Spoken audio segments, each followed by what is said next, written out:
Hey there, today's story is about something most people believe in: hope, generosity, helping children in need.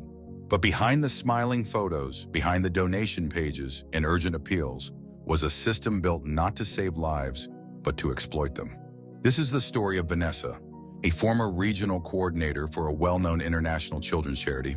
She joined with a full heart, believed in the mission, raised thousands through fundraisers, galas, social media drives.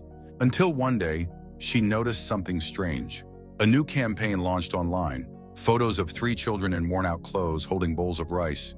She'd seen them before, a year earlier, on a completely different continent. Same children, same photo, different crisis. When she asked about it, her supervisor smiled and said, "It's evergreen material.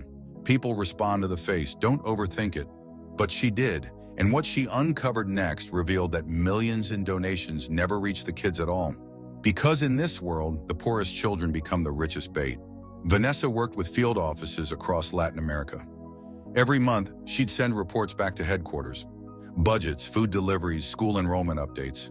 She began to notice that numbers were being inflated. A village that had 32 children last year now listed 95. A school with no running water was marked as fully modernized. When she sent photos showing crumbling walls, she was told not to include them. "We don't want to confuse donors. They like to see progress." Then came the budget discrepancies. Vanessa tracked a $75,000 donation from a corporate sponsor meant for mosquito nets and medical kits.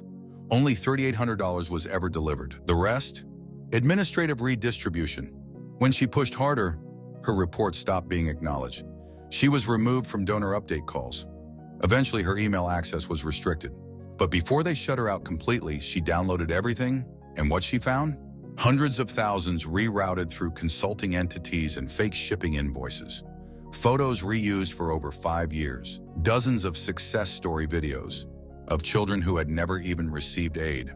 One child, a Benny, appeared in 7 different donor campaigns. In each one, her name was changed, her story updated.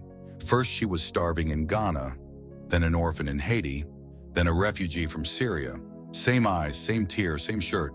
Vanessa reached out to a former field worker who had filmed a Benny years ago. He said, "That girl? She was never an orphan. Her mom worked at the school. They gave them food in exchange for the footage." He also confirmed kids were posed in staged environments, empty bowls filled for effect, flies allowed to land, to sell the urgency. Meanwhile, the executives behind the charity, living in private estates, charity credit cards used for first-class flights, luxury hotel stays, research trips to Italy and Monaco. In one internal invoice, Vanessa saw $2,500 custom furniture for HQ lobby, $6,800 photography refresh, $48.79, mosquito net, 1 unit.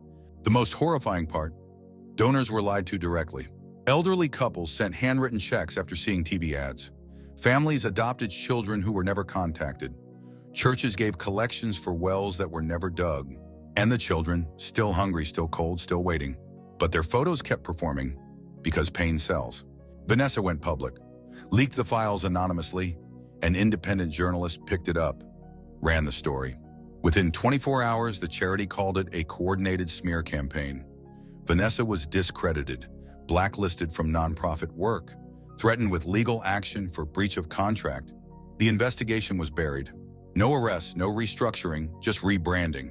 New logo, new name, same photos, same board of directors. She says the faces change, the message stays. And the money? It never touches the ground. Some of the worst crimes don't happen in shadows. They happen in daylight, with corporate sponsors, gala dinners, and smiling children no one ever meets. Vanessa didn't steal. She didn't fake the numbers. She just believed the brochures. And when she stopped believing, they buried her like one of their campaigns. If this story shook you, it should, because trust isn't just broken here, it's sold. Thank you for watching today. Your time matters more than you think. I hope your heart stays warm and your questions loud. We post new true stories like this every single day, peeling back the surface to expose what others polish. So if this one opened your eyes, like the video, subscribe to the channel, and leave a comment below. Have you ever donated and wondered if it reached who it was meant for? Take care of yourself, and remember, sometimes the biggest scam Where's the brightest smile?